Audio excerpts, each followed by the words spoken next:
सल्लि अला सय्यिदिना व मौलाना मुहम्मदिन व रहमतुल्लाहि व बरकातुहू।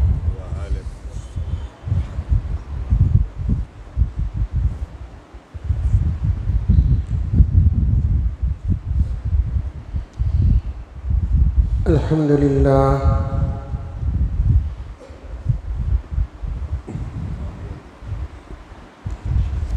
अल्हम्दुलिल्लाहि रब्बिल आलमीन वस्सलातु वस्सलामु अला सय्यिदिल अंबिया'i वल मुरसलीन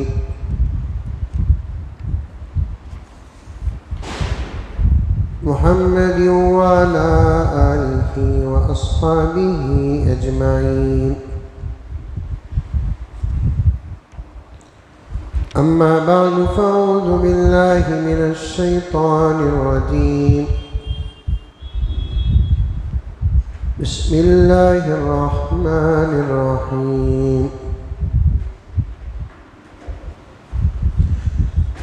या अय्युहल्लज़ीना आमनु उदख़ुलू फ़िस्सिल्मि काफ़्फ़ा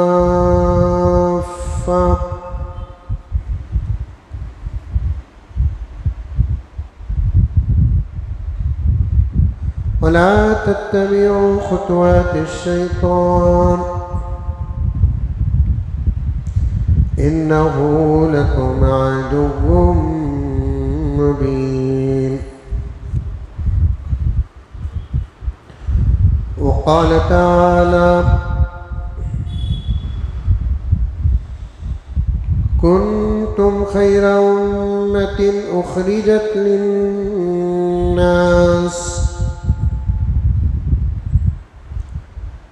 तअमुरून बिलमारूफ़ व तन्हौन अनिल मुनकर।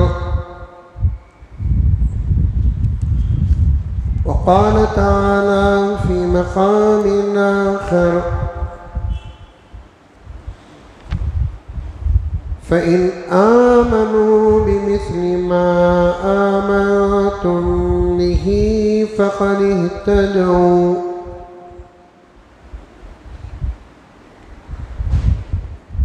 वक़ाल तआला फ़ी मक़ामिन आख़र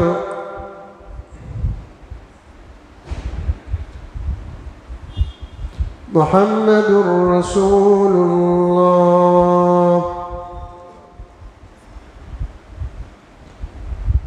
वल्लज़ीन मअहु अशिद्दाउ अलल कुफ़्फ़ारि रुहमाउ बैनहुम। सदक़ल्लाहु मौलानल अज़ीम।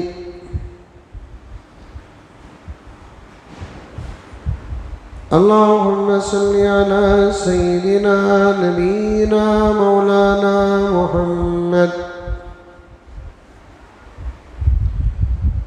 व अला आलि सय्यिदिना नबीना मौलाना मुहम्मद व बारिक व सल्लिम।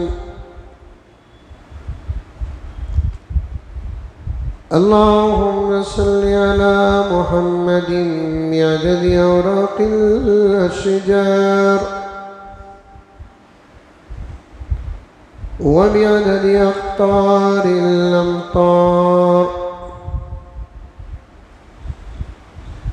व बिअददि दवाब्बिल बरारि वल बिहार व अला आलिहि व सहबिहि व बारिक व सल्लिम। अल्लाहुम्मा सल्लि अला मुहम्मदिन कमा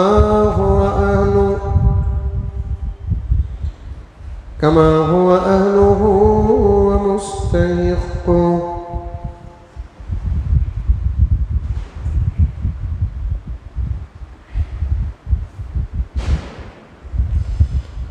मुअज़्ज़ज़ सामीन,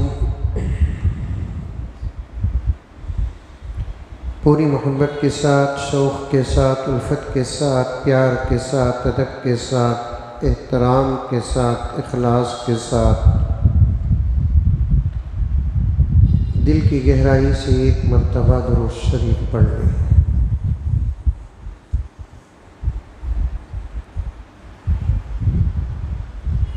गालिबन कई साल पहले मैंने एक बात अर्ज़ किया था जो इस वक्त मुझे अचानक याद आ रही है। जब मैं दुरूद पढ़ने के लिए कहता हूँ तो उस वक्त आप एक हल्की सी आवाज़ के साथ दुरूद पढ़े, ताकि बाजू बैठने वाला अगर गाफिल है तो वो भी दुरूद पढ़ ले।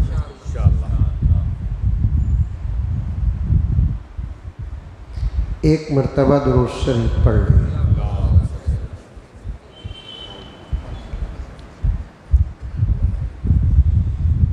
हमारा उन्वान चल रहा है हज़रत सहाबा और सीरत हज़रत अमीर मुआविया रज़ियल्लाहु ताला अन्हु।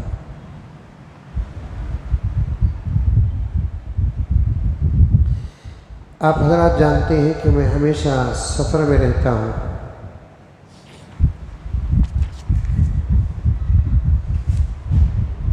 अल्हम्दुलिल्लाह हिंदुस्तान के मुख्तलिफ़ रियासतों में जाना आना होता है। तहदीस बिन नेमा और अल्लाह का शुक्र अदा करते हुए अर्ज़ करता हूँ कि जहाँ भी जाता हूँ तो अल्हम्दुलिल्लाह लोग कहते हैं कि हज़रत काफ़ी फ़ायदा हो रहा है। मज़ीद हज़रत अमीर मुआविया रज़ियल्लाहु ताला अन्हु की सीरत का शिद्दत से इंतज़ार है।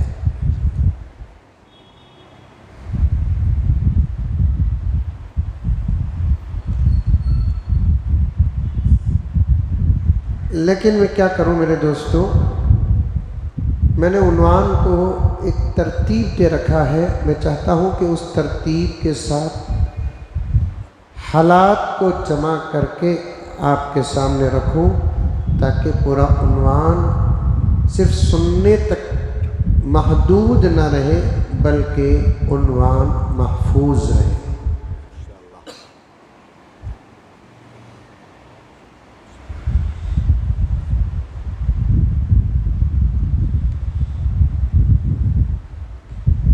सबक को जितनी अहमियत के साथ पढ़ाया जाता है तो दो बातें हैं। एक, सबक की अहमियत मालूम होती है और दूसरा सबक याद भी रहता है।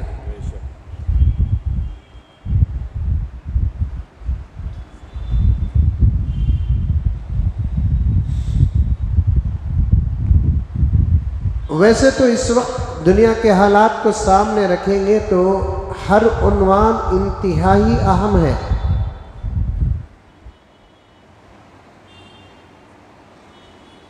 किसी भी उन्वान को मामूली समझकर छोड़ा भी नहीं जा सकता।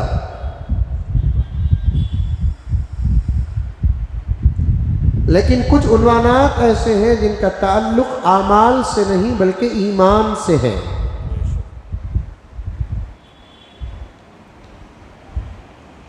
कुछ उन्वानात ऐसे हैं जिनका ताल्लुक फ़ज़ाइल और मसाइल से नहीं अक़ाइद से है।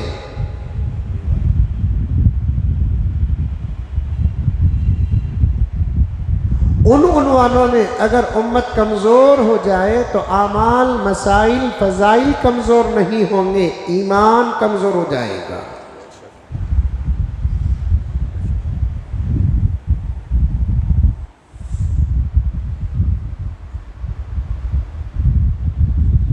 और मैं बारहा कह रहा हूँ, इस वक्त जहाँ भी जाता हूँ मौका मिल जाता है तो मैं इस दर्द को, इस फ़िक्र को रखता हूँ और अल्लाह ताला के दरबार में दुआ भी करता हूँ, ऐ अल्लाह हमें उम्मीद है कि तेरे फजल से हमको जन्नत मिल जाएगी और तेरे नबी के सिफारिश के सदक़े इंशाअल्लाह ताला हमको जन्नत मिल जाएगी। लेकिन तूने कानून बना दिया है, परवरदिगार आलम के आमाल में कमी पेशी लेकर आ जाओ तो मैं माफ़ कर दूँ, लेकिन ईमान में ज़र्रा बराबर, राई के दाने के बराबर भी किसी के ईमान में फ़र्क हो, अल्लाह फरमाते हैं कि उसके माफ़ी का सवाल ही पैदा नहीं होता।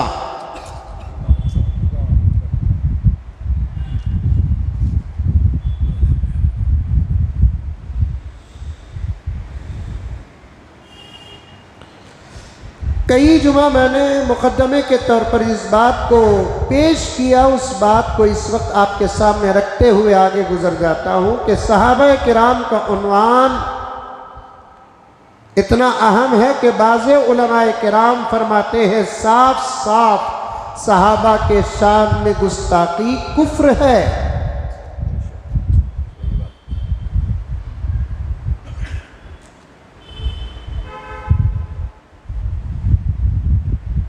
बाज़े फरमाते हैं कुफ्र तो नहीं फिस्क है, अगर इससे तौबा नहीं किया तो कुफ्र का खतरा है। समझ में आया?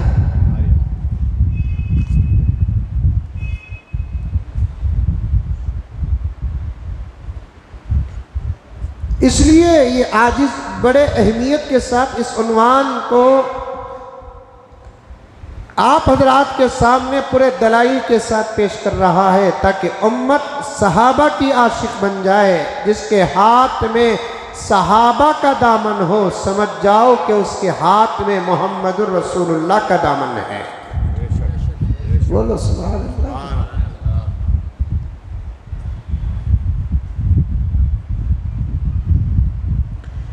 फिर एक मर्तबा कहता हूँ, जिसके हाथ में सहाबा का दामन है उसके हाथ में प्यारे आका का दामन है, और जिसके हाथ में प्यारे आका का दामन है उसके हाथ में खुदा का दामन है।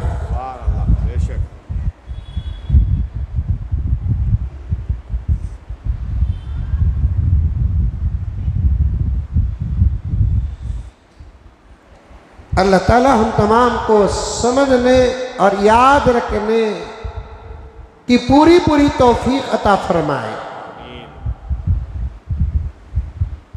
सहाबा,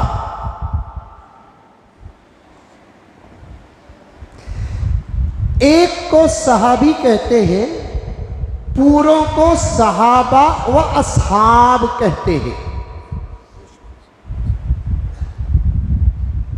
समझ नहीं बात है? हजरत अबू बकर सहाबा नहीं सहाबी,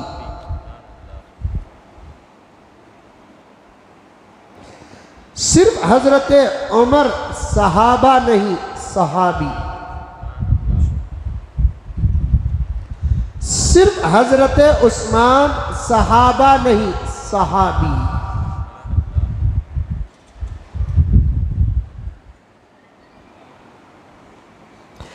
हजरत अबू बकर, हजरत उमर, हजरत उस्मान, हजरत अली, अज़वाजे मुतहरात, बनाते रसूल, दीगर तमाम जमा हो जाते हैं तो सहाबा कहा जाता है।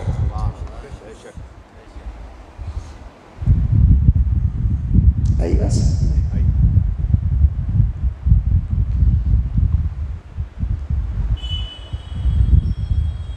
दिल चाहता है कि कभी किसी जुमे के बयान का इम्तिहान रखूं। क्या अब्दुल वाहिद साहब?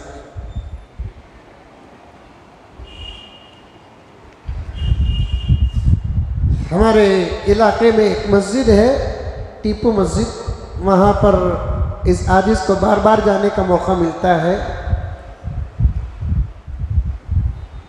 मौलाना मुफ्ती ज़करिया साहब वहाँ के इमाम ख़तीब हैं। वो जलसा रखने के बाद मस्तूरात में पर्दे के साथ, तो ऐसे ही जलसा नहीं रखते, वो आने वाली हर औरत को, हर माँ बहन को एक कागज़ एक कलम देते हैं, या नहीं तो उनको खुद उसकी ज़िम्मेदारी देते हैं और कहते हैं कि आज का बयान आप तमाम हज़रात खुद नोट करेंगे। सुभान अल्लाह, बहुत मुझे बहुत पसंद आया वो तरीक़ा।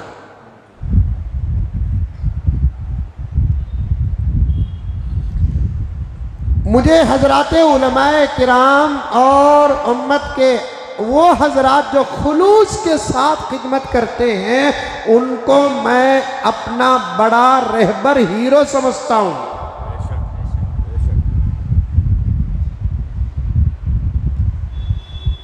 मैं सबकी हिफाजत करता हूँ।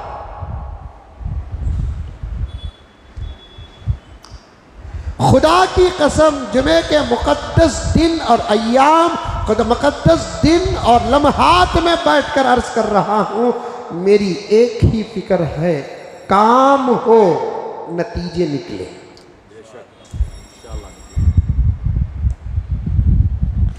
जरूरी नहीं मौलाना कि हर काम मैं ही करूं। आज ये मेंटालिटी आ गई है। कितना ही अच्छा काम अगर सामने वाला करता है तो उसके लिए रुकावट मैं ही बनता हूं। ये नहीं सोचते जो काम मैं नहीं किया वो काम सामने वाला कर रहा है, तो इसका पूरा पूरा साथ देना मेरा फर्ज है।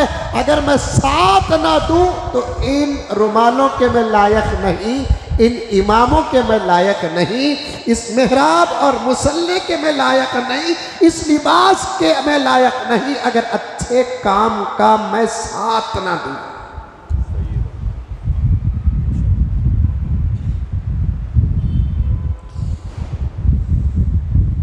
कई वजूहात की वजह से उम्मत बजाय आगे बढ़ने के पीछे जा रही है। सहाबी इस पर बात, लगत पर बात कर रहा हूं। और यही तो मेरी बुरी आदत है कि मैं बात को जब तक खोल कर बयान नहीं करता आगे नहीं बढ़ता।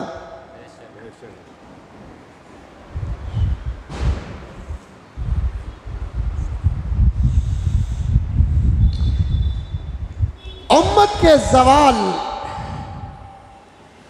उम्मत के पेचीदा मसाइल, उम्मत की परेशानियों के वजूहात और असबाब में से एक सबब यही है कि इसे आगे बढ़ने के लिए दूसरी कौमें रुकावट नहीं, खुद हमारे अपने रुकावट है।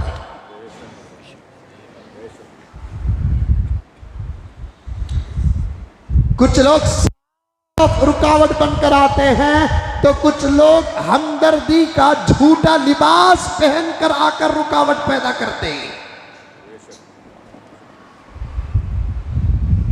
मेरा दिल तो ऐसे बातों पर इतना दर्दमंद हो जाता है कि मैं कभी सोचता हूं कि ऐसे लोगों को मौत क्यों नहीं आती।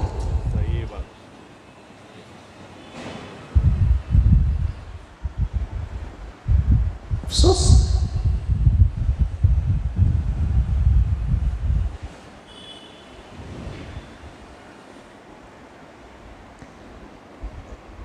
फिर एक मर्तबा कहता हूं कि इस कौम की तरक्की में रुकावट यहूद और नसारा नहीं, और मैं डंके की चोट में कहता हूं इस कौम के आगे बढ़ने में दुनिया की कोई कौम न कभी रुकावट बनी न आइंदा बनेगी।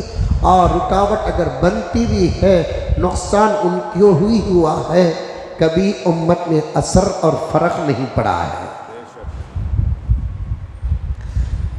और तवज्जो चाहता हूं नौजवानान, जितना इस कौम को आगे बढ़ने से रोका गया उतना किसी कौम को आगे बढ़ने से खुदा की कसम रोका नहीं गया। सीरत और तारीख को अरब से शुरू करें। आज क्या तारीख है?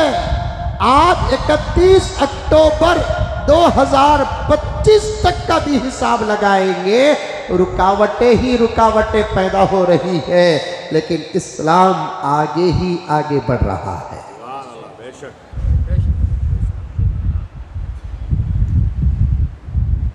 लेकिन तवज्जो के साथ सुने, लेकिन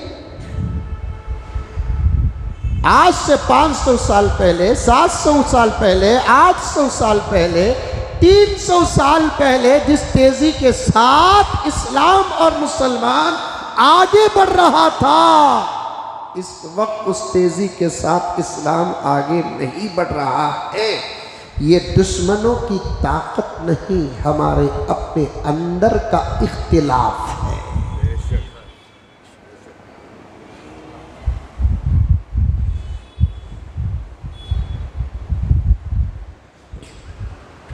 कम से कम आप लोग जो सामने बैठे हुए हैं वो लोग सुनकर तो अंदर से अपनी इस्लाह का इरादा कर रहे हैं कि नहीं कर रहे हैं?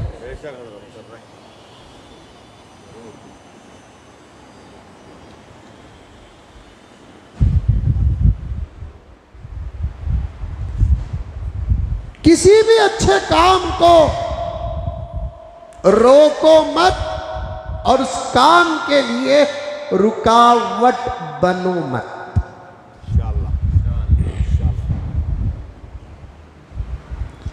एक तमसीली वाक़या, मिसाल का वाक़या समझाने के लिए, हकीकत का नहीं, लेकिन है वाक़या बड़ा ज़बरदस्त, जिसका नतीजा आप सुनेंगे तो फिर पसीने के सुराखों से खून निकलने लगेगा।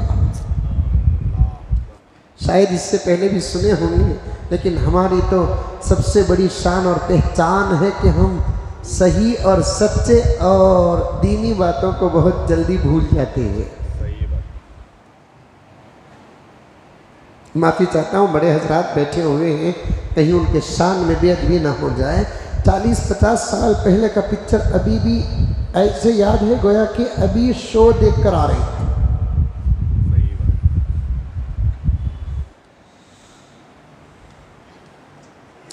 गुज़िश्ता जुमे का बयान नहीं, इसलिए इस वक्त तनवीर साहब बातों को दोहराने में किसी किस्म का कोई डर और खौफ नहीं है, क्यों याद ही नहीं है।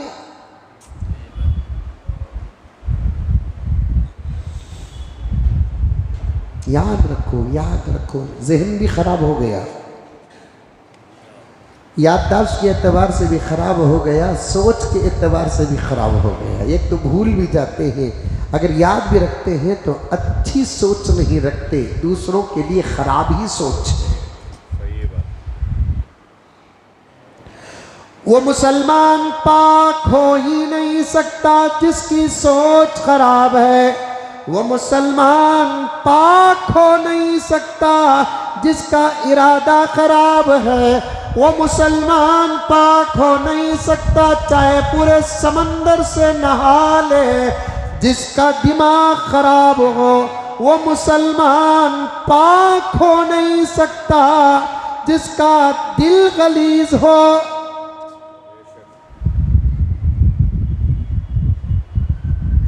शरीयत जाहिर को कहते हैं, तरीक़त मारिफत बातिन को कहते हैं। आपके कपड़ों पर शरीयत फतवा दे देगी, आपके जिस्म पर शरीयत फतवा दे देगी, लेकिन मारिफत से सवाल करोगे, तरीक़त से सवाल करोगे तो फिर कभी हमारे पाक होने का फतवा हरगिज नहीं मिलेगा। खराब है दिल।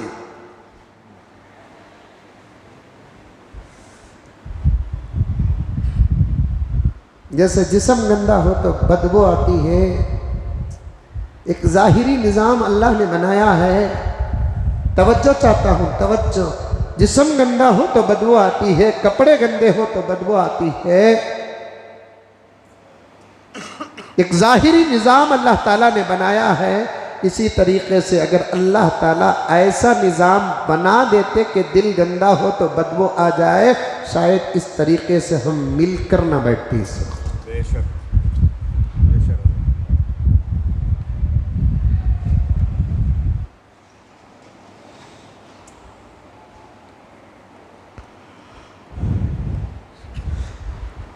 सबके लिए दिल अच्छा रखो।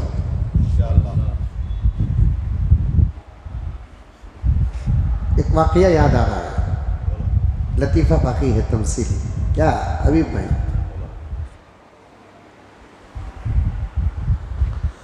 मूसा अलैहिस्सलाम ने एक मर्तबा ख्वाब में अर्श देखा, गए नहीं, गया तो सिर्फ मेरा नबी गया। देखे तो सब देखते हैं, देखना भी मामूली बात नहीं है, बहुत बड़ी बात है। देखना मामूली बात नहीं है।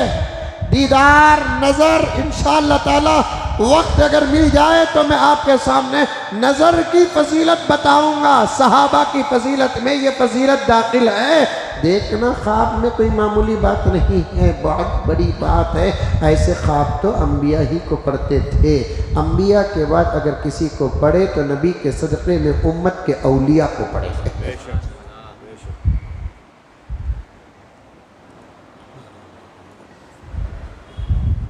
आज अच्छे ख्वाबा भी नहीं पड़ रही अपना, ये बहुत बड़ी मुसीबत है। कम से कम बेदारी की हालत इतनी ख़राब हो गई तो हो जाने दो, कम से कम नींद तो हमारी अच्छी रहे, वो भी नहीं।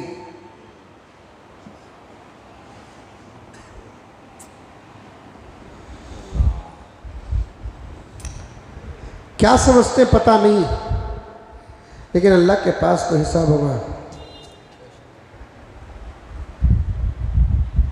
मेरे पास आते हैं इस किस्म के हालात वाक़ियात के। एक अल्लाह की बंदी कहती है कि हज़रत मेरी तबीयत बहुत ख़राब है, मैं ख्वाब में देख करूँ मेरी सास मुझे क्या की कर लगो है। अल्लाह अल्लाह अल्लाह,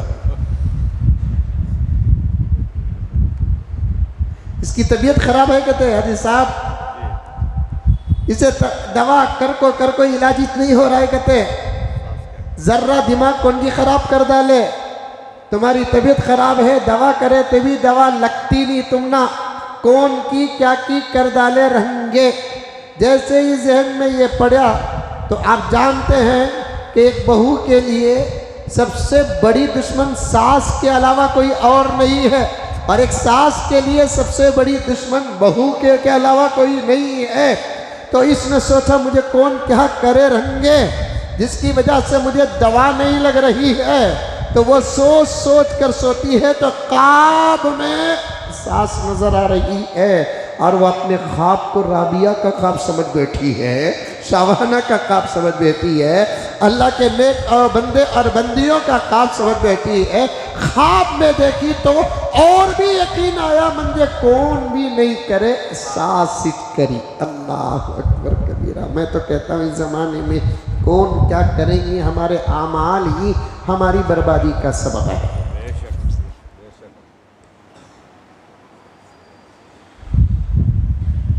नमाजों का छोड़ना हमारी बर्बादी का सबब है, हराम खाना हमारी बर्बादी का सबब है, घरों को गीबतों से भरना हमारी बर्बादी का सबब है, शादियों का माहौल बद से बदतर करके खबरे मुबारक में नबी को तकलीफ देना हमारी बर्बादी का सबब है, दाढ़ियाँ मुनाना हमारी बर्बादी का सबब है, गुंडागर्दी क्या क्या नहीं कर रहे हम।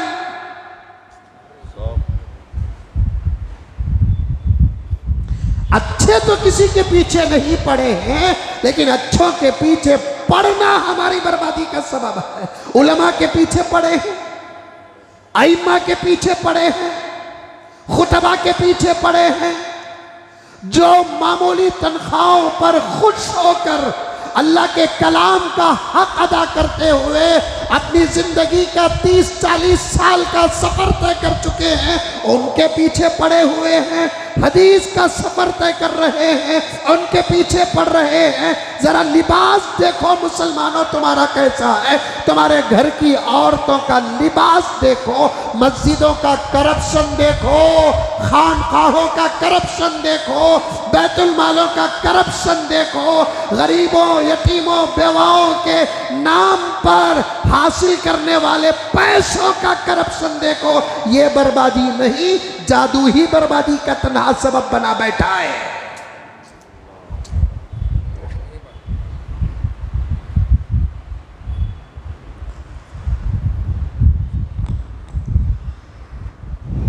अल्लाह अकबर कबीरा। हाथ जोड़ता हूँ, मुझे माफ़ कर दे मेरे जुमले पर कि अब दूर दूर तक सुधार की कोई अलामत नज़र नहीं आती। वो हजरात के आए बगैर जिनका इंतज़ार आलम कर रहा है। ज़रा मेहनत करके मैं एक आदमी को सवार सकता हूँ, एक आदमी को सवार, 2 को 3 को सवार सकता हूँ। इसके अलावा पूरी उम्मत, पूरे इलाके, पूरी रियासत, पूरा शहर, पूरा मुल्क या पूरे तबक़ात के अंदर सुधार आ जाए, दूर दूर तक अलामतें नजर नहीं आएंगी।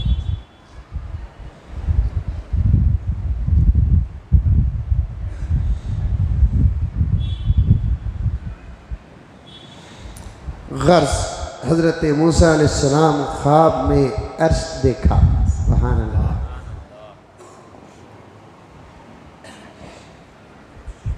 हालत बेदारी में बात करते थे। बोले तो क्या ख्वाब में बात नहीं करेंगे अल्लाह से? अब अल्लाह ताला से बात करते हैं। अल्लाह हजरत मूसा को ख्वाब में बात करता है। अर्श के नीचे का एक जबरदस्त खूबसूरत बेहतरीन माहौल है। अर्श मामूली चीज नहीं है, वो तख्त है जिसमें अल्लाह की कुर्सी है। यहां तक ही समझो, दिमाग में स्केच मत डालो। कुछ अकीदों की बातें ऐसी हैं, सुनकर मानकर गुजर जाना बस, उस्ताद स्केच नहीं डालना।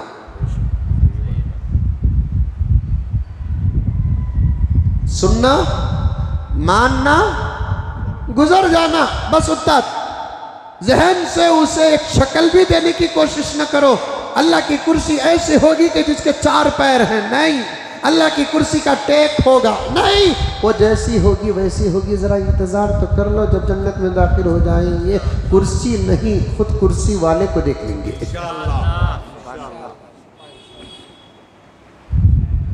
चलो इंतजार तो करो।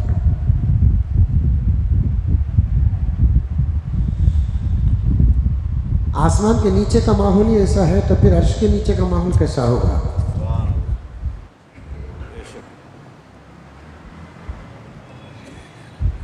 अब देखें क्या, हजरत मूसा अर्श के नीचे के बेहतरीन माहौल को देखते हुए हजरत मूसा की नजर एक जगह पर पड़ी जहां पर अल्लाह का एक बंदा मुसल्ला बिछाकर नमाज पढ़ रहा है।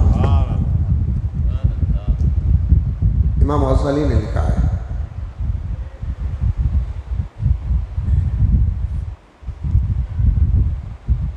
हजरत मूसा को बड़ा रश्क आया। अल्लाह से पूछने लगे, अल्लाह क्या खुशनसीब बंदा है, मेरे से पहले पहुंचा भी है। मैं तो तुझसे बात कर रहा हूं, ये तो तेरी इबादत कर रहा है। ये कौन है? पॉइंट नोट, असल यही है। मूसा ने अल्लाह से पूछा कि अल्लाह ये कौन है? अल्लाह ने फरमाया, कौन से क्या मतलब? तुम कौन से क्या मतलब? ये क्या अमल करता था जिससे मैं खुश होकर यहां तक पहुंचा हूं, ये पूछो। कौन है, क्या मतलब आपको? ये क्या अमल करता है जिससे मैं राजी होकर यहां तक पहुंचाया हूं? हजरत मूसा ने अल्लाह से पूछा, अल्लाह माफ फरमा दे, मुझे सवाल में जरा बेतरतीब हो गई, जरा ये तो बता दीजिए कि ये क्या अमल करता है जिसकी वजह से यहां तक पहुंचा है? अल्लाह ताला ने फरमाया, ऐ मूसा, ये कोई बड़ा अमल जिसको लोग बड़ा समझते हैं वो नहीं करता।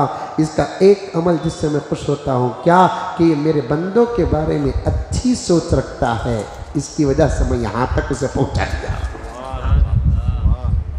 ये किसी के बारे में कीना नहीं रखता, हसद नहीं करता, जलता नहीं।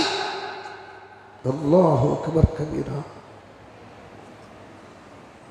बाज वो अमाल मेरे साथियों, नौजवानों, सामीईन, नाजरीन, आगे चलकर मेरी माँ और बहनें सुनने वाली सुनो, तवज्जो के साथ सुनो। बाज वो अमाल जिनको हम कोई बड़ा नहीं समझते, लेकिन वो हकीकत में अल्लाह के नजदीक बहुत बड़ा होता है।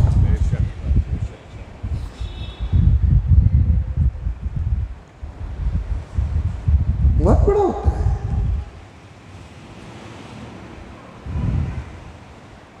कहां से आई बात? हमारी अपनी रुकावट के लिए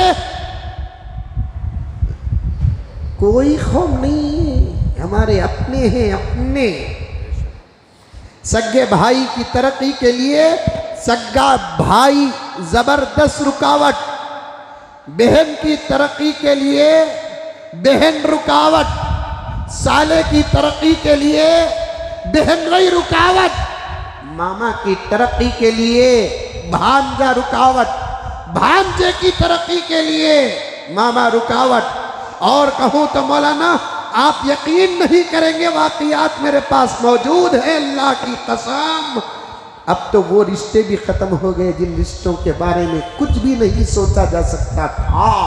आज वो रिश्ते भी फना हो गए। बर्बाद हो गए, गलीज हो गए, पलीद हो गए। क्या मतलब है? बेटे की तरक्की के लिए बाप रुकावट है तो बाप की तरक्की के लिए बेटा रुकावट है। और ये आम लोगों का मिजाज ही नहीं। मैं जो कह रहा हूं आप उसे समझे, अल्लाह का वास्ता देकर कहता हूं, आप उसे समझे। ये आम लोगों का मिजाज और हाल ही नहीं है। जिनकी जिंदगियां कुरान से दूर है उनका हाल नहीं है। जिनकी जिंदगियां इबादत से दूर है उनका ही हाल नहीं है। जिनकी जिंदगियां तक़वे व तहारत से दूर है उनका ही हाल नहीं है। ये हाल तो उन लोगों का भी है जो ज़माने को बताते हैं कि हम कुरान से बहुत करीब हैं, हदीस से बहुत करीब हैं, दीन से बहुत करीब हैं। और मुझे कहने की इजाज़त दे दे, ये हाल तो उन लोगों का भी है जो नमाज पढ़ते नहीं, नमाज पढ़ाते हैं। जमीन में खड़ते नहीं, मिंबरों में चढ़ते हैं। उन लोगों का भी आज बाज लोगों का यह हाल बन चुका है। कैसे तरक्की करेगी कौम? कैसे तरक्की करेगी? काम कैसे होगा? बाहर के फितने तो फितने, अंदर के फितने कैसे दबेंगे?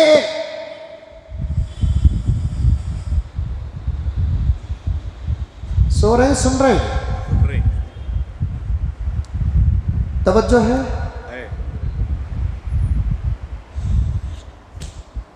चंद दिनों से एकदम रबीउल अव्वल का महीना आता है तो सीरत के जलसे आम होते हैं। अल्लाह का करम है, अल्लाह का एहसान है। इस साल रबीउल अव्वल हो कि रबीउल सानी हो कि जमादिउल अव्वल हो कि जमादिउल सानी हो कि आइंदा रजब हो, जलसे तो आज इसके तय हुए हैं, लेकिन उन्वान सीरतुन नबी नहीं रखा गया, तहफ़्फ़ुज़ ख़त्म नबूवत रखा गया। और मुझे भी पूछते हैं कि हज़रत क्या उन्वान में जलसा रखना, तो मैं कहता हूँ कि इसी उन्वान में रखो, क्योंकि ये उन्वान भी सीरत का अहम हिस्सा है। बल्कि सीरत का उन्वान सीरत का जिस्म है, तो तहफ़्फ़ुज़ ख़त्म उन्वान का उन्वान सीरत की रूह है। उलमा बैठे हैं, पूछ कर देखिए। फितने फितने फितने फितने, बहुत बड़ी बात बता रहा हूँ मैं आपके सामने। सहाबी सहाबा से बात आ गई, हाँ? तो याद है कि भूल गए? कि याद है। फितने फितने फितने फितने फितने। अल्लाह का करम है कि अल्लाह ताला आसा तज़ा की जूतियों का सदका के इस लाइन में भी खिदमत करने का मौका दिया है मुझे। जा रहा हूँ जगह ब जगह, क्योंकि फितने हैं ना, अंदर अंदर ख़तरनाक फितने हैं ना। अभी एक शहर से आया हूँ मैं, इस पूरे हफ्ते में मुसलसल तो सफ़र है। एक ऐसे शहर को गया जिस शहर की रिपोर्ट है 2500 मुसलमान मुर्तद हो गए। तकरीबन 2500 मुसलमान।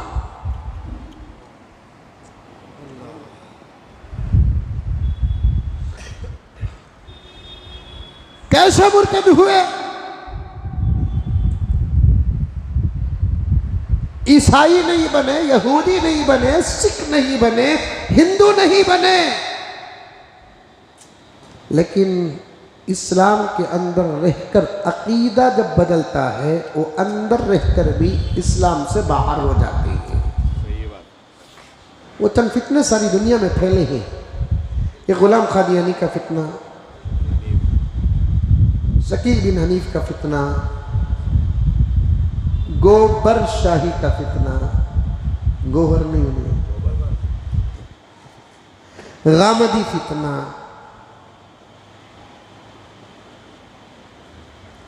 रोज जुम्मा मनाए तो भी शायद हमारा टेंशन खत्म नहीं होगा।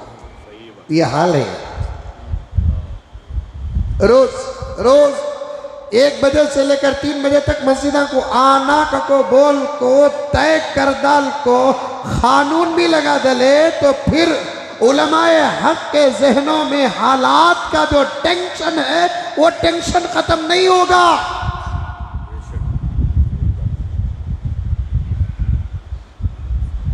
2500 क्या बन गए? मुर्तद बन गए। कैसे मुर्तद बन गए? शकील बिन हनीफ के मुरीद बन गए।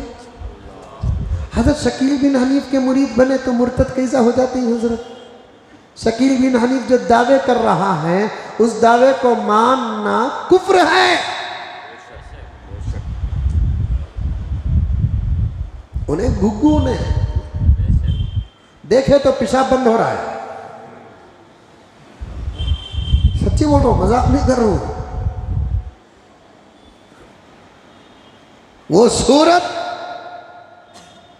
वो रंग, बोलते लानत बरस रही है सूरत में तो सोचते कि क्या लानत रहेंगी, कैसा बरसती होंगी। अगर किसी को लानत बरसती हुई सूरत देखने की ख्वाहिश है वो शकील बिन हनीफ को देख ले।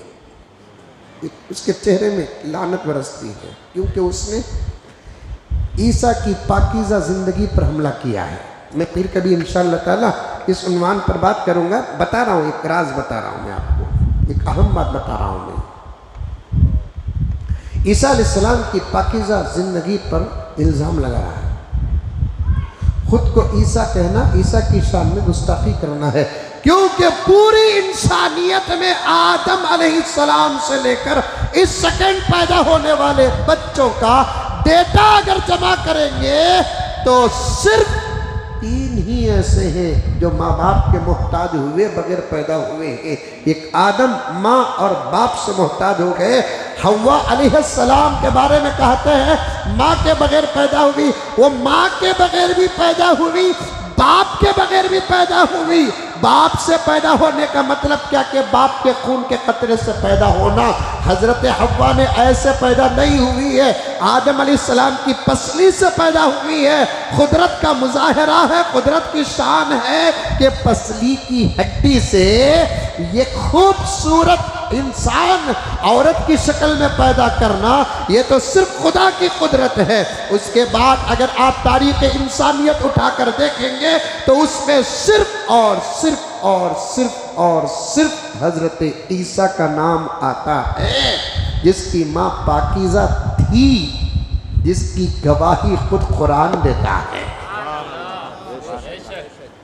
इन्नस्तफा की व तहरक, अल्लाह ने तेरा इंतखाब किया तो बहुत पाकीज़ा। और एक औरत बच्चा कैसा पैदा कर सकती है जब तक कि शादी ना हो?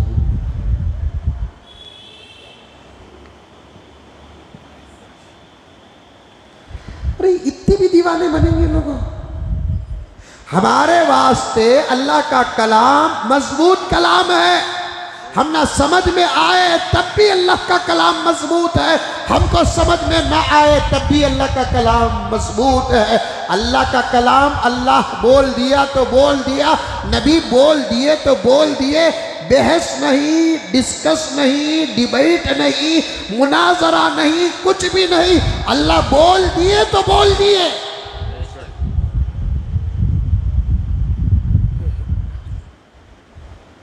अरे बस हजरत ईसा हजरत मरियम से पैदा हुए, अल्हम्दुलिल्लाह। इसीलिए उलमा फरमाते हैं अल्लाह अकबर, कल क़ियामत में अल्लाह ताला बंदों को उसके बाप के नाम से पुकारेगा कि माँ के नाम से पुकारेगा। इसमें इख्तलाफ है, लेकिन एक कौल क्या है, पूरे इंसानों को माँ के नाम से पुकारेगा। इसलिए कि बाप के नाम से पुकारे तो ईसा का नाम कैसे लिया जाएगा, इसलिए ईसा की शान बताने के लिए इंसानों को माँ के नाम से पुकारा जाएगा। और एक भी राज है, फिर कभी इंशाअल्लाह ताला बैठे बात करें। अब उन्वान लंबा हो जाएगा, खाली सहाबा सहाबी पर सबक चल रहा है। अभी वो तमसीली वाक़या भी बोलना नहीं है आपको।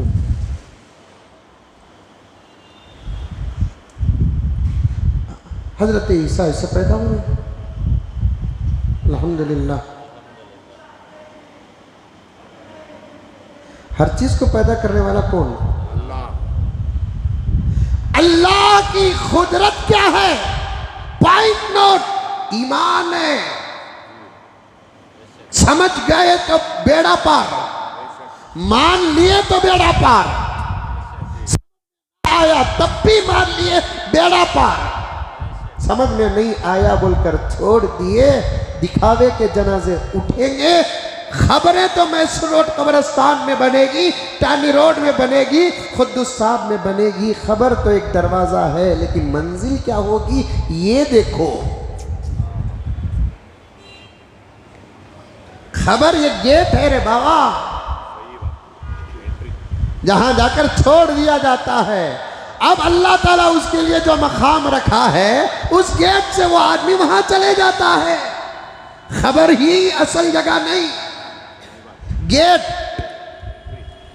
एंट्री। अंदर जाने के बाद जन्नती है तो जन्नत, दोज़खी है तो दोज़ख। किसी भी चीज को बनाने के लिए हमारे पास रॉ मटेरियल होना। तुम लगा के बात बोल रहे हो, ये बोलते नहीं रॉ मटेरियल। ये मोबाइल का ऐसा खाली जगह में बनना, इसके लिए पुर्जे जो बने थे ना, वो क्या है? Raw material. अब वो रॉ मटेरियल क्या बनने मालूम नहीं, सुनिया सो बोल रहा हूँ मैं कौन सी फैक्ट्री चला लगूँ जरूरत। लेकिन तन्हा वाहिद खुदा की ज़ात है, बगैर रॉ मटेरियल के भी वो जिसको चाहे जो चाहे पैदा कर सकता है। हमारी सोच कहती है मिट्टी को लेकर खुदा ने इंसान बनाया, बकिया इंसानों को खून के खतरे से बनाया है। ये हमने समझाने के लिए जरिया बताया है। अल्लाह न मिट्टी का मोहताज है, न खून के खतरे का मोहताज है। वो बगैर मिट्टी के भी पैदा कर सकता है, बगैर खून के खतरे के भी पैदा कर सकता है। ना माने तो फिर ईसा को देख लो, कौन सा मिट्टी की मुट्ठी या खून का कतरा था? पेट अम्मा मरियम का खाली था। अल्लाह ताला बच्चा पैदा करके जमाने को बता दिया। अब भी मेरी कुदरत को ना माने तो फिर किसको मानोगे?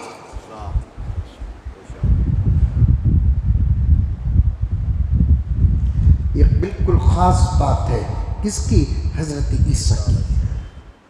इन्हें घुघू खुद को ईसा बोल रहा है, फिर अपने नाम के साथ सन्नाफ हनीफ लिख रहा है। इसे जूते मारना कि नहीं मारना? खाली इसकी अम्मा का नाम अख्तरी बेगम कहते। देखो ये किताबों में लिख रही है, मैं तो उसे खातो ना पा बोलता सो।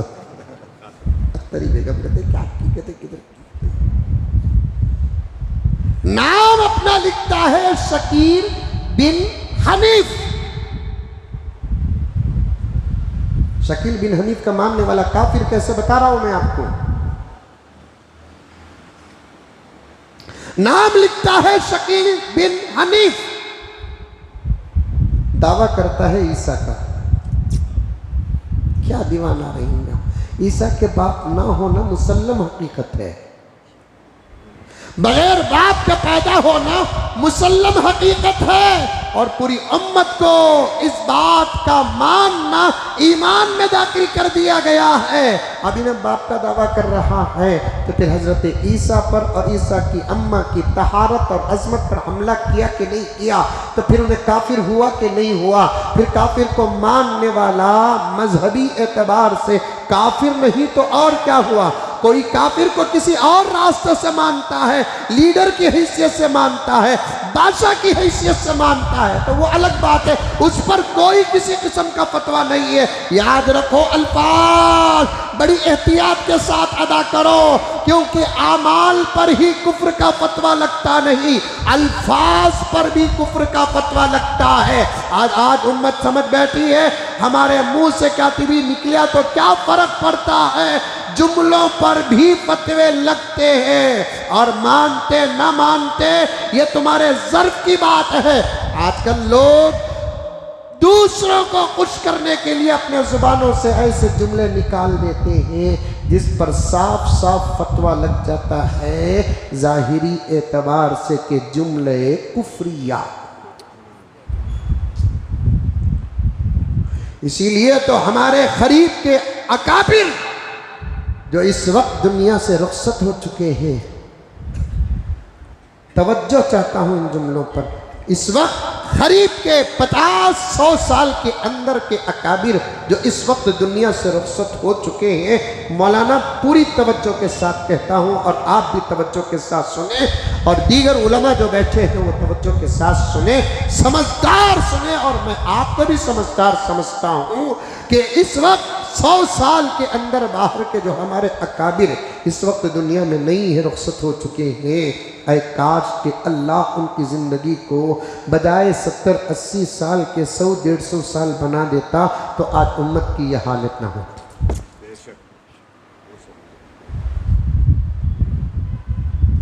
किसी से नहीं डरे उलमा,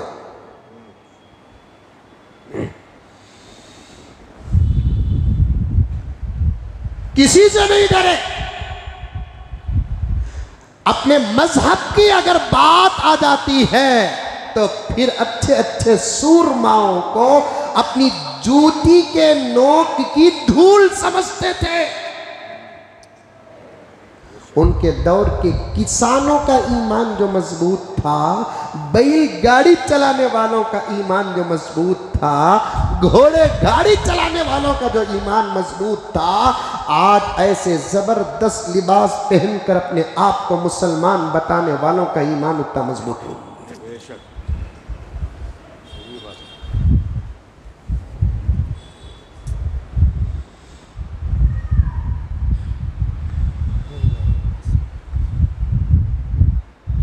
क्या है वो ज़मीन के मोहब्बत में हमारे हिंदू भाई अपने मज़हब के अक़ीदे पर एक जुमला कहते हैं। क्या कहते हैं? अभी जहन में आया, अभी निकल गया। ज़मीन की मोहब्बत में कहते ना भाई, क्या मौलाना जहन में है कुछ? वंदे मातरम क्या है? कुछ बोलते ना, किसी के जहन में नहीं आ रहा है। उलमा भी बैठे, अरे अभी जहन में आया, मैं उस पर मैं काफ़ी बयानात भी किया हूँ। उलमाए किराम के बड़ी बड़ी मोटी मोटी किताबें भी निकली हैं। भारत माता एक है और एक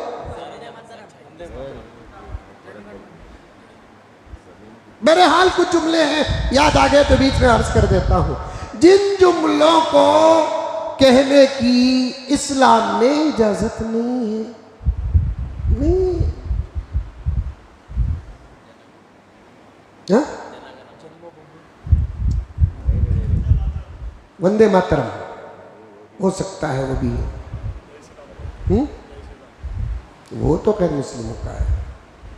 मेरे हाल कुछ जुमले ऐसे हैं जिनको इस्लाम किसी सूरत से इजाजत नहीं देता कि वो जुमले कहे, उसके बदले में हम अपने मजहब के मुताबिक कोई जुमला कहेंगे।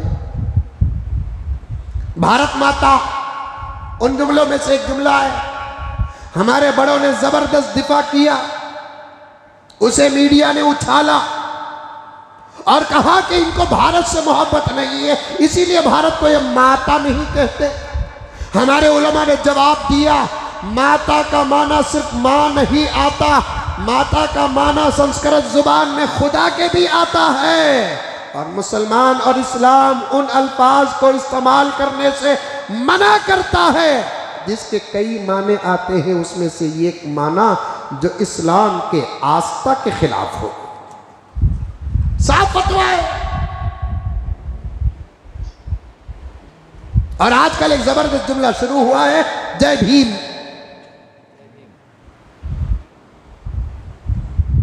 जय भीम इजाजत नहीं है इस लफ्ज के इस्तेमाल करने की। साफ फतावे हैं, मदारिस अरबिया व उलमाए किराम के फतावे मौजूद हैं।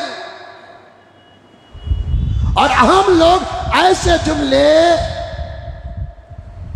इसलिए इस्तेमाल करते हैं कि उनको ईमान की फिक्र नहीं, अपने सूरमाओं को खुश करने की फिक्र होती है।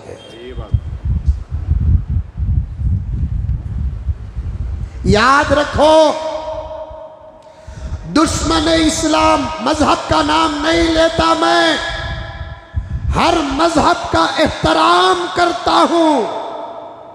किसी मजहब को गाली देने की इस्लाम इजाजत नहीं देता, किसी मजहब की इंसल्ट करने की और किसी मजहब के शान में गुस्ताखी करने की इस्लाम इजाजत नहीं देता। हम मजहब का नाम नहीं लेते, लेकिन दुश्मन को साफ साफ टारगेट बनाकर कहते हैं। कुछ लोग हैं जो इस वक्त इस धरती में अपने सियासी सूरमाओं को खुश करने के लिए अपने जुबानों से उन जुमलों को, उन अल्फाज को निकाल देते हैं, और निकालने के बाद जब उलमा फतवा पेश करते हैं तो कहते हैं इससे क्या होता है। अपनी जिहालत का इजहार करके और जलील होने की कोशिश न करो, अपने औकात में रहो। उलमाए किराम और उलमाए हक के फैसलों के सामने अपने सर को झुका दो। वो अल्फाज अपने जुबान से हरगिज इस्तेमाल न करो।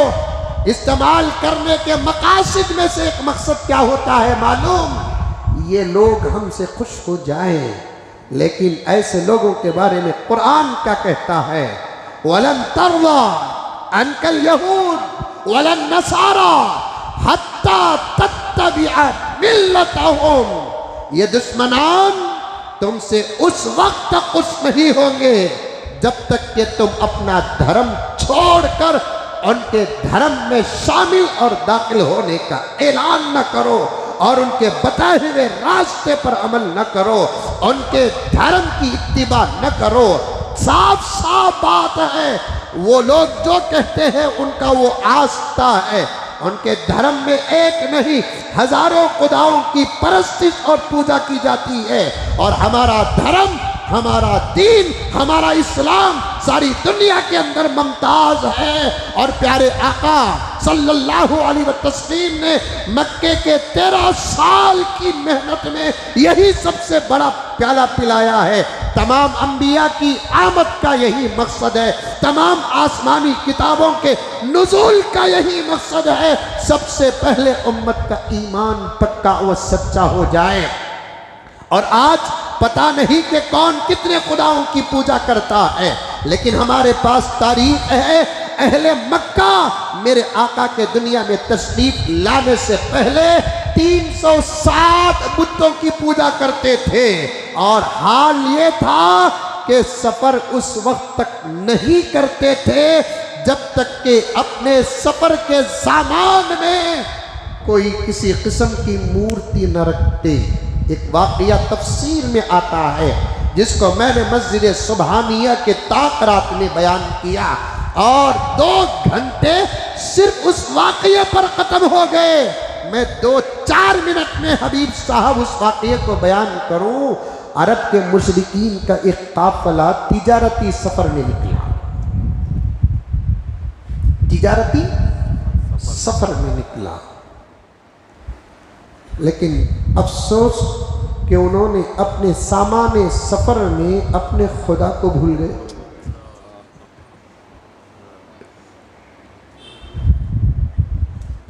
लेकिन इत्तिफाक से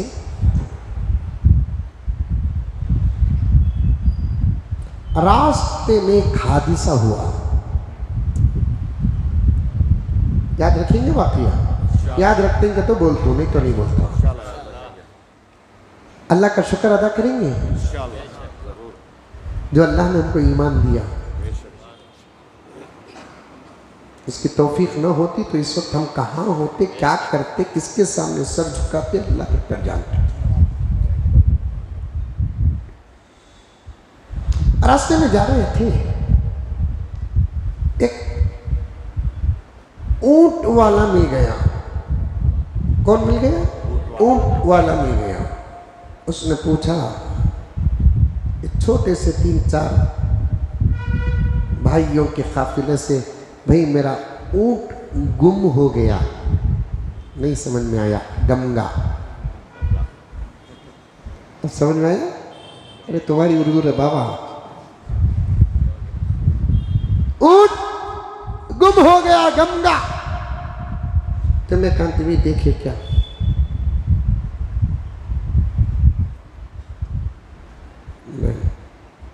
कहाँ गमिया चरा ले को था मैं, जरा आराम करेंगे ना, बोल को आराम करे तो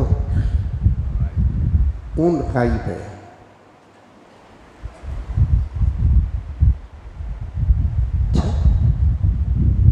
अब ये 3-4 भाई मिलकर इधर उधर देखे, देखने के बाद ऊंट वाले से एक आदमी पूछा, तुम्हारा ऊंट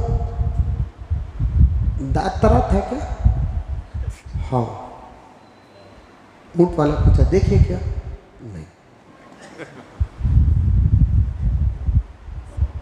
और एक भाई पूछा, तुम्हारे ऊंट की दुम कटको थी क्या?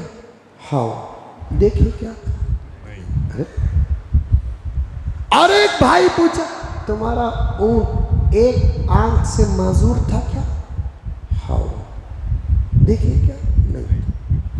अरे सब जने तुम लगा ऊंट का पूरा पूरा एड्रेस दे रही, हालत बता रही, तुम लगा पकड़ को किसी की बेच डाले, तीनों को पकड़ लगो बादशाह के पास पेश कर डाला। बादशाह पूछा सही बोल डालो, तुम लगा मुसाफिर, उस जमाने में मुसाफिरों पर ज्यादा जबरदस्ती नहीं करते थे, तुम लगा मुसाफिर कातिबी हुआ रंगा बोल डालो, कातिबी मैं देखो तुम ना छोड़े। नहीं बादशाह,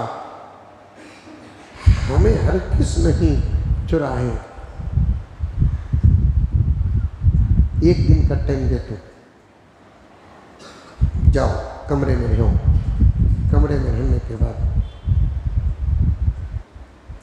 एक वजीर को बादशाह बोलिया, इन लगा क्या बात करते वो भी सुनो, इनको अच्छा खाना भी दियो, मुसाफिर आए लगा अभी चोरी साबित नहीं हुई है।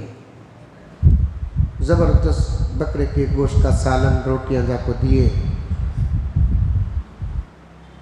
और उस जमाने में मेहमान नवाजी शराब से भी होती थी। किसके मजहब में, उनके मजहब में। आजकल तो हमारे यहाँ खुशियों के मौके पर शराब की भी बाकायदा मजलिसें होती है।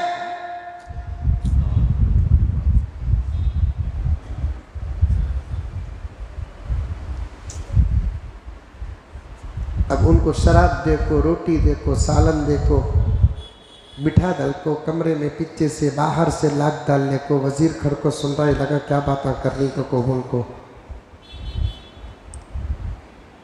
तो खाना खाते खाते वो 3 भाइयाँ जो मुसाफिर थे उन्हें कह रहे कि ये बकरी का तो गोश्त है, लेकिन ये बकरी कुत्ते का दूध पी को है। खाते खाते तफसीर की बात है।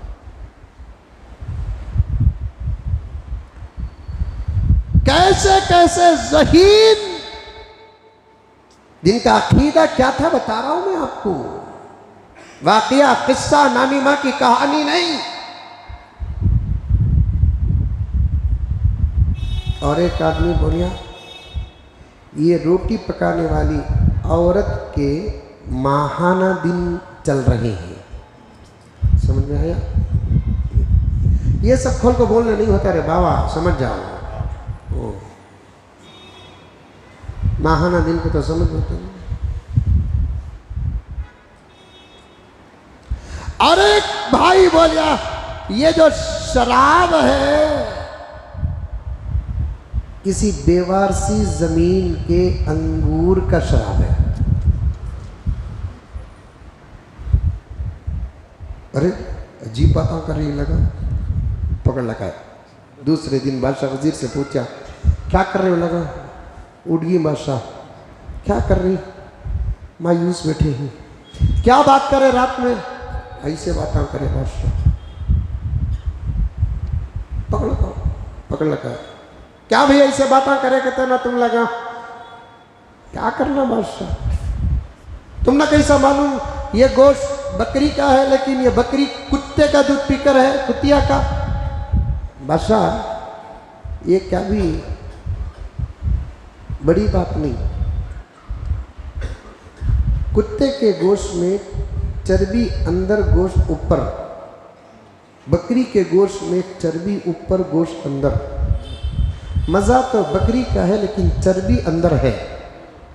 हमें नतीजा निकाल लिए कि बकरी होकर भी शायद किसी कुतिया का दूध पी कर आए।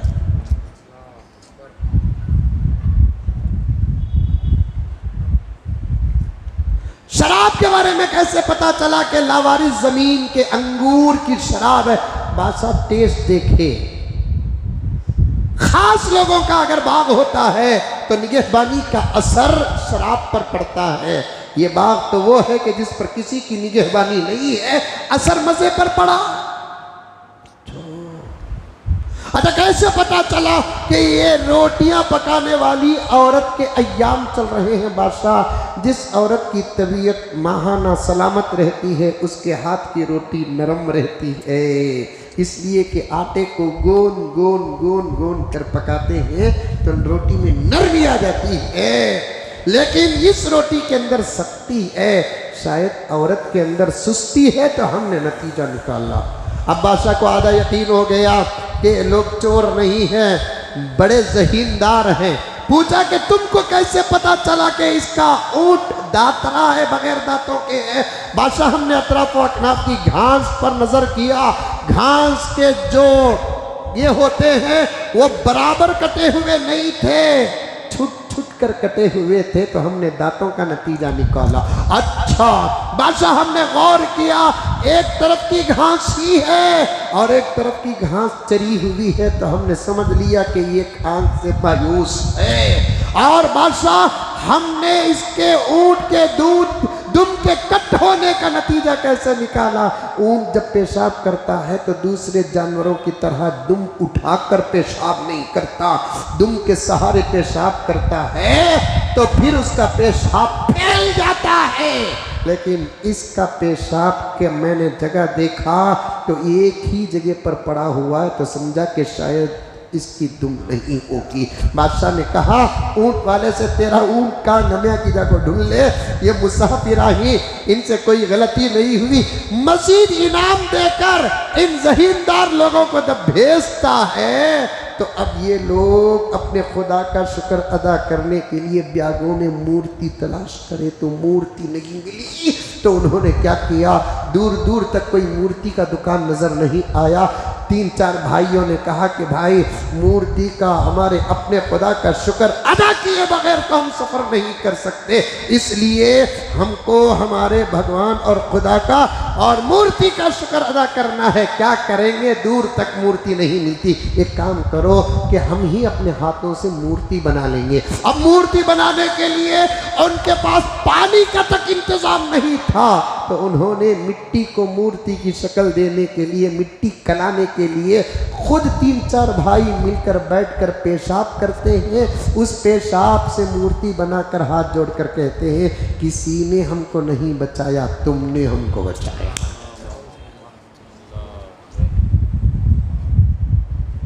ये हाल था कुफ्र का, शिर्क का। प्यारे आका सल्लल्लाहु अलैहि वसल्लम आज जुबान से जो आया कह दिया, अपने सियासी खुदाओं को खुश करने के लिए जरा भी ईमान का ख्याल नहीं। और अजीब हाल ये है, मैं तनकीद नहीं, आपको बचाना चाहता हूँ। मेरे प्यारो, गाली देने से गुनाह कबीरा होता है, गुनाह होता है। गाली देने से ईमान बर्बाद नहीं होता, गुनाह होता है। इसका मतलब ये नहीं कि मैं गाली देने की इजाजत दे रहा हूँ, गाली देने से गुनाह होता है, फिस्क है, गाली देने वाला फासिक है। लेकिन वो जुमले जिसके अंदर कुफ्र पाया जाता है, शिर्क पाया जाता है, उन जुमलों के अदा करने से आदमी गुनहगार नहीं होता, काफिर हो जाता है।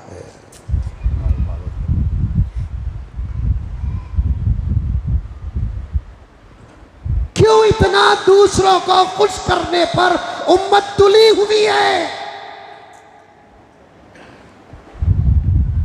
मेरी तो समझ से बाहर, अल्लाह की कसम खाकर कहता हूं, ऐसे कुछ उलमाए किराम, खुदा उनको सलामत रखे, कह दो जोर से आमीन।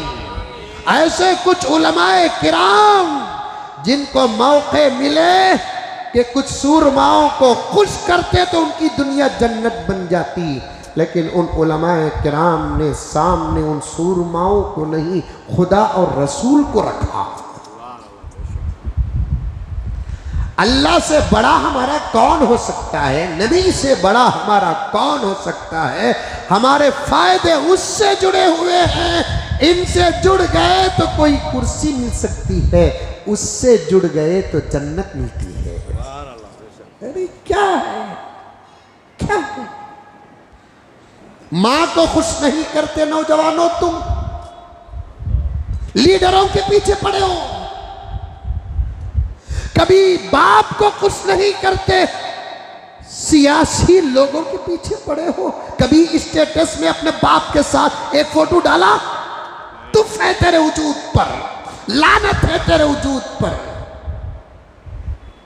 वो चाचा जब तू चड्डी नहीं पहनता था, तुझे उठा लेकर बाजार को जाता था, उस चाचा के साथ कभी फोटो डाला जिसके उस दौर के चारने की चॉकलेट का हक अब तक तू अदा नहीं किया।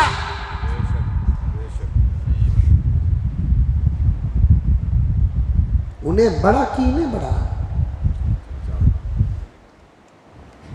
वो मामा जो मां से भी ज्यादा प्यार किया, मेरी अम्मी कहती थी मां का मुंह मां मुंह।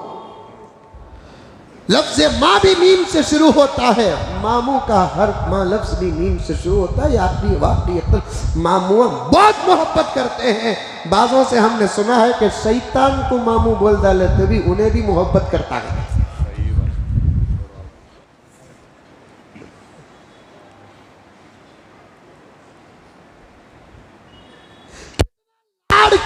प्यार किया, मोहब्बतें की। गाड़ी में बिठा कर राउंड पे राउंड मारे, कभी उसके साथ फोटो डाल कर स्टेटस पे डाले नहीं। डाल रहे हैं तो उनसे उनकी फोटो के साथ अपनी फोटो डालने की कोशिश करते हैं। याद रखो, कुर्सियों से उतर गए तो पलट कर भी नहीं देखेंगे वो लोग। क्या है तुम बेवफा दौर में वफा की उम्मीद रखने वालों, पागल हो तुम, पागल हो। गद्दार जमाने में वफा की उम्मीद रख रहे हो। ये सब रंग, ये मुस्कुराहटें, ये बातें सब कुर्सियों में बैठने की मुद्दत है। कुर्सियों से अगर उतर गए तो फिर सवाल नहीं, फिर उसी के मोहताज होना पड़ेगा, उसी का सदका लेना पड़ेगा, उसी का वसीला लेना पड़ेगा। मजबूर मायूस धोखा खाकर, ठोकर खाकर वहां जाने से पहले डायरेक्ट उस तक पहुंच जाओ। तुम लीडर ना भी बनो, वली तो बन जाओगे।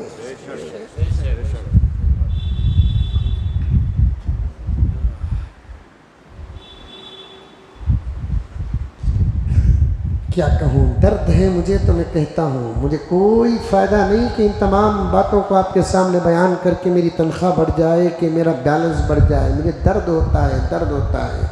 मैं उन्हीं बातों को पेश करता हूँ जिस पर मेरा अमल होता है, उन्हीं बातों पर सख्ती करता हूँ जिस पर मेरा अमल होता है। मैं नौजवानों के कभी किसी ज़रूरत पर मोबाइल लेता हूँ तो देखता हूँ कि उनके वॉलपेपर में किसकी किसकी फ़ोटो लगी। अरे क्या ज़रूरत है तुमको, कौन लगते हैं तुम्हारे? चंद सिक्कों के लिए तुमने पूरी मोहब्बतों का सौदा कर दिया, खून का सौदा कर दिया, दूध का सौदा कर दिया। तस्वीर जायज होती तो मैं माँ की भी मिसाल देता, क्योंकि माँ एक बापर्दा औरत है। उसकी इज्जत हमारी इज्जत है, उसकी इज्जत इस्लाम की इज्जत है, उसकी इज्जत शरीयत की इज्जत है। तस्वीर जायज होती तो मैं माँ की भी मिसाल देता। पेट में पूरे 10 महीने 1 साल रखी, आज उसके साथ शेर बैठने की फुर्सत नहीं तुम्हारे पास। 2 साल खून की लाली को दूध की सफेदी में बदल कर, साफ खून दूध है, दूध खून है, वो दूध पिलाया, वो माँ के साथ बैठ क्या बना रखा है। दूसरों को खुश करना हमारी जिंदगी का मकसद हो सका है। अल्लाह अल्लाह। और चलो, खुश अगर करना है, तवज्जो तवज्जो तवज्जो, अगर खुश करना है उनको खुश करो जिनसे खुदा खुश है।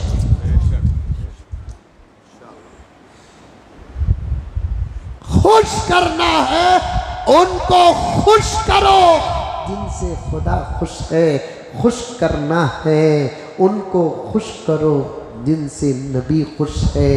हम सब कहते हैं कि अल्लाह हमारा है, कुछ बंदे धरती में ऐसे हैं जो ये सिर्फ ये नहीं कहते कि अल्लाह हमारा है, उनको देखकर फरिश्तों के बीच में खुदा कहता है कि बंदा मेरा है। कुछ आशिक ऐसे हम सब कहते हैं नबी हमारा है, लेकिन कुछ आशिक ऐसे भी हैं जिनको देखकर खुद नबी कहता है कि गुलाम मेरा है। इनकी सोहबतों में बैठो, इनसे जुड़ कर रहो, इनको खुश करो। कुरान का साफ साफ हुक्म है या अय्युहल्लज़ीना आमनु तक़ुल्लाह व कूनू मअस-सादिक़ीन। मुसलमानों, ताकों में सजाने के लिए कुरान नहीं है, शादियों में देने के लिए कुरान नहीं है, मुजाहिरे खिरात के लिए कुरान नहीं है। किस लिए कुरान नाजिल हुआ? आज इस्तेमाल मुसलमान कुरान को किस तरीके से कर रहा है। जबरदस्त मेहराब बनाकर कुरान रख दिया तो तू पक्का मुसलमान नहीं बनेगा। शादी में बेहतरीन मक्के से कुरान लाकर बेटी के जहेज में मिलाकर दे दिया, तू पक्का मुसलमान नहीं होगा। तू पक्का मुसलमान कब होगा? सिर्फ मुजाहिरे क़िरात मुनक़िद करने से कुरान का हक अदा नहीं होता। मुजाहिरे क़िरात में जाकर बैठ कर अल्लाहु अकबर, हय्याकल्लाह, सुबहान अल्लाह सदाएं लगाकर क़ारी कुरान को बन मुट्ठी या हाथों से वाच निकाल कर दे देना या उनके लिए उम्रे का इंतज़ाम कर देना, ये पूरा कुरान का हक नहीं है। मैं साफ साफ कहता हूँ, इख्तलाफ करना है तो करो, तुम्हारे पास जुमले होंगे, मेरे पास कुरान के आयात हैं, तुम्हारे पास अल्फाज होंगे, मेरे पास नबी के अहादीस हैं। इस दौरे पुरफितन कुरान की दूरी को मेरे प्यारे आका ने निगाहे नबूवत डाल कर देखा, सहाबा के बीच में फरमाया, उस सहाबा के बीच में जिस जमाने में कुरान इस शक्ल में नहीं था, तख्तियों के शक्ल में था, पाकीज़ा हिट्टियों में लिखा जाता था और महफूज पत्तों में लिखा था, बेहतरीन कपड़ों में लिखा जाता था। इसके अलावा असल कुरान सीने में उतरा, सीने से सहाबा के सीने को पहुंचा। असल कुरान सीने में उतरा, सहाबा के नबी के सीने से सहाबा के सीनों को पहुंचा। वो लोग उठ पढ़ते थे, बैठे कुरान पढ़ते थे, सोते कुरान पढ़ते थे। ऐ मेरे प्यारों, कसम अल्लाह की एक एक जुमले पर मैं वाक़ियात बयान कर सकता हूँ। सहाबा का ताल्लुक़ कुरान से इतना मजबूत हो गया, वो सो भी जाते थे तो हालत नींद में भी कुरान पढ़ते थे। वो सोते थे, हालत नींद में कुरान पढ़ते थे।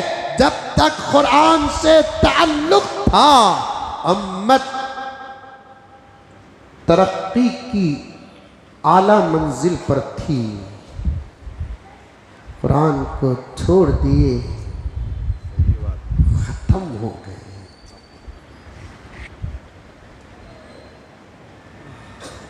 वो मुअज़्ज़ज़ थे जमाने में मुसलमान होकर। अल्लामा इक़बाल अलैहिर्रहमान ने हमारी हालतों को दो मिसरे एक शेर में पेश कर दिया। वो मुअज़्ज़ज़ थे ज़माने में मुसलमान होकर, हम खार हुए तारीक़े कुरान होकर। हम खार हुए तारीक़े कुरान होकर। गर्ज ये बातें मैं किस लिए अर्ज़ किया? कुरान पढ़ो, नमाज का भी हुक्म मिलेगा, रोज़े का भी हुक्म मिलेगा, ज़कात का भी हुक्म मिलेगा। तुम्हारी दोस्ती किससे कैसे करना, ये तरीक़ा और हुक्म मिलेगा। किससे दोस्ती करना? बाटल मारो से हदीसों से, तारीकीन सुन्नत से। अल्लाह फरमाता है अल्लाह से डरो, वो कूनू मअस सादिकीन, तुम सच्चे लोगों के साथ हो जाओ, अच्छे लोगों की सोहबत में रहो। शेख सादी फरमाते हैं अच्छे लोगों की सोहबत, जिसके असर पर शेख सादी फरमाते हैं अस्हाबे कहफ का कुत्ता, अस्हाबे कहफ जिनकी सीरत पर कुरान का सूरा नाजिल हुआ, जिनके नामों की तासीर बड़ी जबरदस्त है। फिर कभी इंशाअल्लाह ताला अस्हाबे कहफ के नौजवानों के नामों की बरकत और तासीर भी बयान करूंगा इंशाअल्लाह ताला। मेरे पास वो सबक भी मौजूद है। बाज़ों ने कहा कि वो अंबिया थे, कहा कि वो अंबिया नहीं थे, वल्लाहु आलम बिस्सवाब। अस्हाबे कहफ के साथ हमेशा एक कुत्ता रहता था। कौन रहता था? कुत्ता रहता था। इतने नेक लोग इनके साथ कुत्ता, उसका जवाब भी उलमा ने दिया है। उनकी शरीयत या उनके नबी की शरीयत में कुत्ते से बचने का शायद हुक्म नहीं था। हमारे नबी की शरीयत में कुत्ते से बचने का तो साफ साफ हुक्म है। फरमाया है कि उस घर के अंदर फरिश्ते दाखिल नहीं होते जिस घर में कुत्ता हो। इसकी एक ज़बरदस्त तहकीक है अब्दुल वाहिद, आज पता नहीं कैसे इतनी बातें आ रही हैं। एक ज़बरदस्त तहकीक है कुत्तों से घर को बचाने की, मैं फिर कभी इंशाअल्लाह अर्ज़ करूँगा। उनकी शरीयत में था कुत्ता, या कुत्ता बचने का हुक्म। बचने का मतलब क्या है? लगना नहीं, गोद में बिठा, साथ सोना नहीं, एक कंबल के अंदर लेना नहीं। अस्हाबे कहफ कुत्तों के साथ, कुत्ते को साथ तो रखे थे लेकिन उन्हें अपनी जगह पर, अस्हाबे कहफ अपनी जगह पर थे, इसकी इजाज़त तो थी, लेकिन कुत्ता अस्हाबे कहफ को छोड़ा नहीं। वो सफ़र करते तो कुत्ता भी सफ़र करता। अगर अस्हाबे कहफ सो जाते तो कुत्ता उनके सामान की हिफाजत करता। यहाँ तक कि अस्हाबे कहफ के साथ पक्की दोस्ती हो गई। गार में जितने साल अस्हाबे कहफ सोए, कसम अल्लाह की, उतने साल कुत्ता भी सोया। जब अल्लाह ताला 300 साल या और भी इख्तलाफात उसके बाद उठाया अस्हाबे कहफ को, उस वक्त सलामत अस्हाबे कहफ जैसे उठे, कुत्ता भी उठा। कुत्ता भी मरकर सड़ा नहीं। अब इतनी गहरी दोस्ती कुत्ते की किसके साथ हो गई? अल्लाह के नेक बंदों के साथ हो गई। सुभान अल्लाह, अल्लाह के नेक बंदों के साथ कुत्ते की दोस्ती हो गई। अल्लाह अकबर। ज़माना गुजर गया, अस्हाबे कहफ को फितरी मौत भी आ गई, कुत्ता भी मर गया, फना नहीं। नेक लोगों की सोहबत का असर क्या है कि इंशाअल्लाह ताला जन्नत में अल्लाह सिर्फ सोहबत की वजह से उस कुत्ते को इंसानी शक्ल देकर उन नौजवानों के साथ जन्नत में दाखिल करेंगे। इसे बोलती सही। आए रे गैरे खुदा रसूल के दुश्मन सबको खुश करने की फिक्र है। ज़ुबान से क्या जुमले निकलते, क्या निकलते, ज़रा भी लिहाज नहीं है। और याद रखो, वो जुमले ज़ुबान से अदा ना करो, और अदा ना करने की सूरत में तुम पर किसी किस्म का कोई कानून नहीं है। हमारा मुल्क किसी के बाप का नहीं, सबका है। और इस मुल्क के बेहतरीन संविधान का हुक्म है अपने अपने मजहब पर पूरी आज़ादी के साथ अमल करते हैं। जिसे अल्लाह अकबर कहना वो अल्लाह अकबर कहे, जिसे जय श्री राम कहना वो जय श्री राम कहे। अल्लाह अकबर कहने पर किसी किस्म की रोक नहीं, जय श्री राम कहने पर किसी किस्म की रोक नहीं। इस किस्म से अपने अपने धर्म के साथ चलो, मुल्क गुलिस्तां बन जाएगा। बात लंबी हो गई, जुबान से निकलने वाले जुमले कभी कभार ईमान को गारत कर देते हैं। कभी जय भीम नहीं कहना, याद रखो, नहीं कहना। हाँ, मुल्क के संविधान बनाने में अम्बेडकर साहब का बहुत बड़ा रोल रहा है और अल्लाह ताला ने अम्बेडकर साहब से एक जबरदस्त काम लिया जिसकी तारीख मेरे पास मौजूद है। और ऐसा संविधान शायद कि दुनिया के किसी मुल्क में हो। लेकिन मोहब्बत का मतलब ये नहीं कि हम धर्म कुर्बान कर दें। मोहब्बत का मतलब ये नहीं कि हम धर्म कुर्बान कर दें। ऐसे ही जुमले शकील बिन हनीफ अपने जुबान से निकालता है, काफिर हो जाता है, उसके हाथ में बैत करने वाला काफिर। अभी एक शहर से मैं आया, मौलाना हाजी साहब, अब्दुल्लाही साहब, 2500 तकरीबन लोग उसके मुरीद बनकर ईमान को गलत कर ली। और एक जगह पर गया, वहाँ भी ये फितना था। वहाँ मुझे असर के बाद उलमा को जोड़कर बात करने के लिए कहा गया। मैं कहाँ हूँ उलमा से बात करने के लिए, लेकिन बैठे थे तकरीबन 100 के करीब आसपास बैठे थे। मैंने बिल्कुल पहले ही माजरत चाह ली, आप बड़े हैं, उलमा हैं, मैं भी आप ही के सब का हूँ। बड़े बड़े उलमा के हम नसीहतें सुनने के लायक हैं, मैं आपको कहाँ नसीहत कर सकता हूँ। तबादुले ख्याल गुफ्तगू, असल मौजू पर जहाँ से आया वहाँ जा रहा हूँ हाजी साहब, असल मौजू की तरफ आ रहा हूँ। आ गया तो उसके बाद मैंने उलमा से कहा, नौजवान उलमा से कहा, क्या कर रहे हैं आप लोग? कुछ तो अपनी मेहनत का माहौल बनाओ और उम्मत पर मेहनत करो। मैं जितना समझाना था प्यार और मोहब्बत से समझाता रहा। इस उम्र के नौजवान कुछ उलमाए किराम उठे, बड़ी बड़ी तंजीमों के अफराद और हजरात भी बैठे हुए थे। रुकावट पर बात गई ना, अरे रुकावट पर बात गई ना, तमसील वाक़या तो छोड़ दूंगा, घड़ी इजाज़त नहीं दे रही है, लेकिन ये बात कहूँगा। ये मौलाना इस उम्र के उठे, तकरीबन 25 के अंदर बाहर की उम्र के, उठकर कहने लगे, मौलाना हजरत आप बोल रहे काम करो, बोलकर हमना भी काम करने का बहुत शौक़ है, पड़े सुच काम करने के वास्ते हजरत तवज्जो तवज्जो तवज्जो।